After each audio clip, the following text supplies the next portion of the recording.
4 अंडे फोडले दादा. कोणावर? माझ्यावर, 2 डोक्यावर, 1 पाठीवर, 1 समजून घ्या.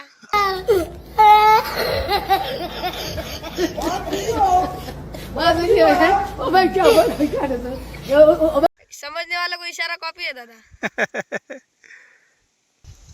आणि दादा तुम्ही कुठं होते काल दिवसभर? आपला काही प्रोग्राम नव्हता. आपण दिवसभर शेतात मस्त झोपलो होतो. कोणी इकडे येत नाही, कोणी काही नाही. टेन्शनचा काम नाही, कलर लावण्याचं काम नाही.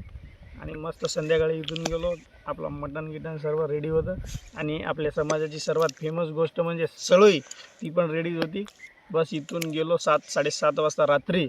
आणि बस जेवण घेऊन गेलं, अजून झोपलो. आणि सकाळी तर आता तुझ्या समोरच आहे मी. आणि लखन तू काय काय खाल्लं काल? काल दादा आपली ओरी होती ना, तर मस्त भागा पाडले होते बकराचा.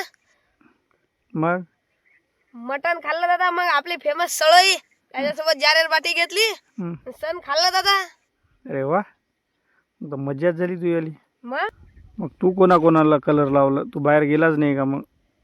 अरे दादा सकाळी बिस्किट घ्यायलाच गेलो आणि 4 अंडे फोडले. 2 इथं, 1 पाठीवर, 1 समजलं. आणि मग एक सांग, त्याला सांगायचं होतं ना, माझ्या हातात अंडे दे, मी घरी जाऊन ऑमलेट बनवून खाऊन घेतो. ते म्हणते ऑमलेट साठी दुसरे घेऊन देतो. पहिले फोडून टाकलं, मग पळत गेले दादा. बापरे बाप, तुमची होळी वेगळीच आहे यार. हो सर्व पिक्चर मध्ये बघू होळी होळी खेळत का तुम्ही? हो दादा. जर अंडे नाही फोडले डायरेक्ट उचलायचं नालीत टाकायचं.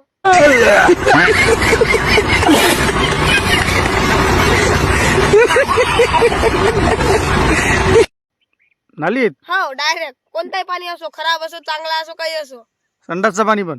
कोणता पण हा, तोंडावर घासते खराब पाणी. हे चुकीचं आहे बे, काही सांग तू.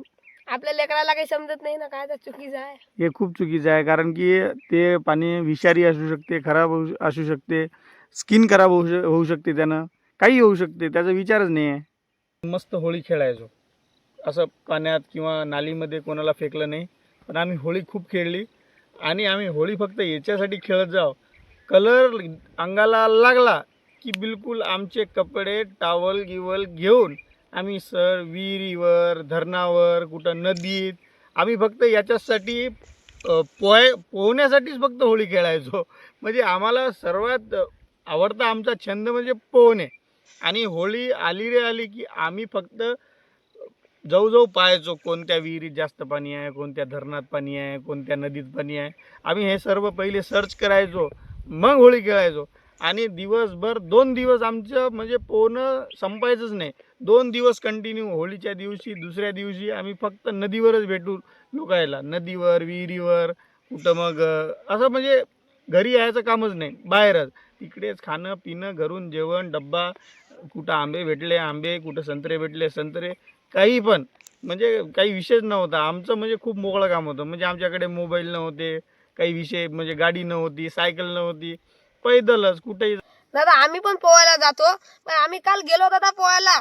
आता माझ्यावर तर अंडे फोडले, पण दुसऱ्या लेकरांवर पण अंडे फोडले. माझ्या आधी पाण्यात होते. आणि दादा एवढा पाणी वाचणार आहे सांगायचंच काम नाही. त्याच्या उड्या मारत होते त्याच्यातच. डेंजर होळी खेळली मग तू. मग